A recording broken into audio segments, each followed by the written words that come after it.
TVC kids, I thought I would bring you another story from the Children's Book of Virtues. It's one of our favorites. And this story was one my kids really liked when they were little, so I hope you like it too. It's called The Little Hero of Holland.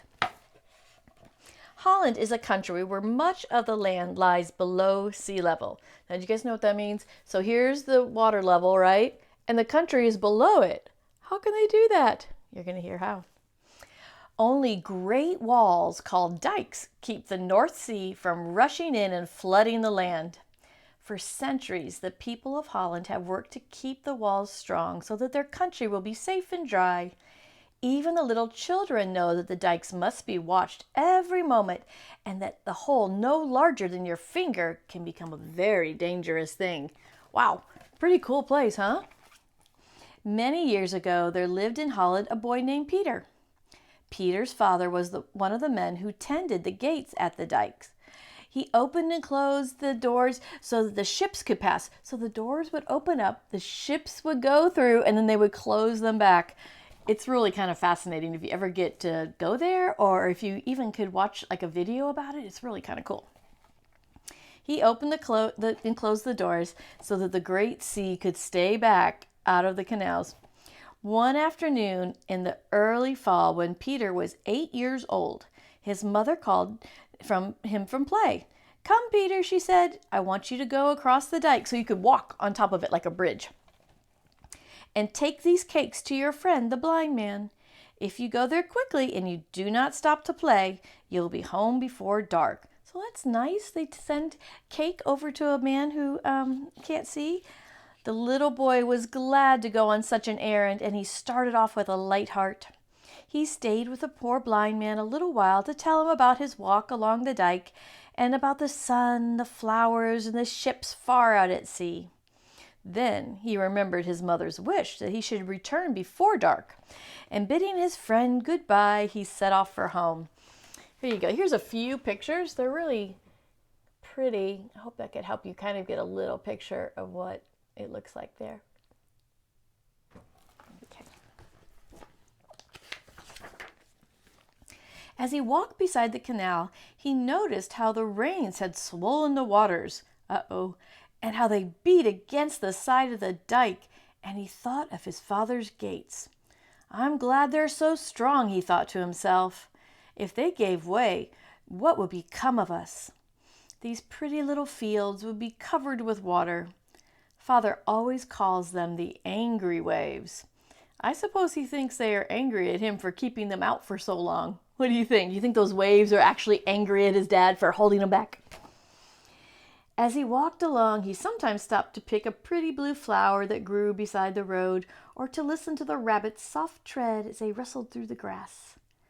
But more often he smiled as he thought of his visit to the poor blind man who had so few pleasures, and he was always so glad to see him. Suddenly he noticed that the sun was setting and that it was growing dark. "Mother will be watching for me," he thought, and he began to run home. Just then he heard a noise. He stopped and he looked down. It was a trickling of water, and what he saw was a hole in the dike. Peter understood the danger at once. If the water ran through this little hole, it would soon make a larger hole, and then the whole country could be flooded.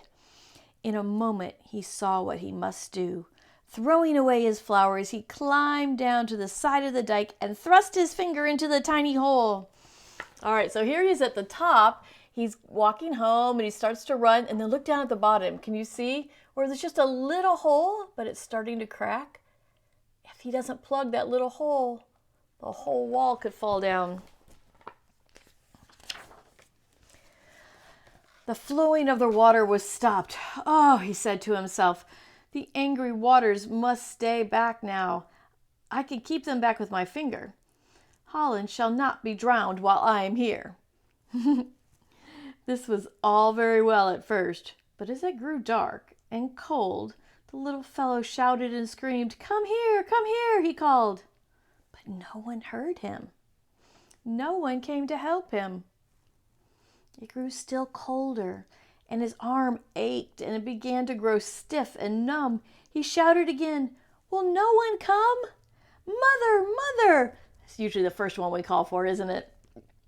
But his mother had looked anxiously along the dike roads many times since sunset for her little boy, and now that she had closed and locked the cottage door, thinking that Peter was spending the night with his blind friend, and that she would scold him in the morning for staying away from home without permission. Peter tried to whistle, but his teeth chattered with cold. Oh no! He thought about his brother and sister in the warm beds, and his dear father and mother. I must not let them be drowned, he thought. I must stay here until someone comes, even if I stay all night. The moon and the stars looked down on the child, crouching down on the stone on the side of the dike. His head was bent, and his eyes were closed, but he was not asleep, for every now and then he rubbed the hand that was holding back the angry sea. I'll stand it somehow, he thought, so he stayed there all night, keeping the water out. Early the next morning, a man going to work thought he heard a groan as he walked along the top of the dike. Looking over the edge, he saw a child clinging to the side of the great wall. "What's the matter?" he called. "Are you hurt?" "I'm keeping the water back," Peter yelled. "Tell them to come quickly." So all night long he was there. The alarm was spread. People came running with shovels, and the hole was soon mended.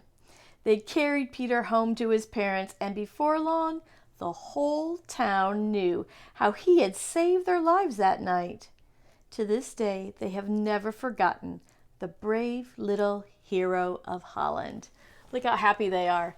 They all knew that if that water had come through while they were sleeping, they would have drowned.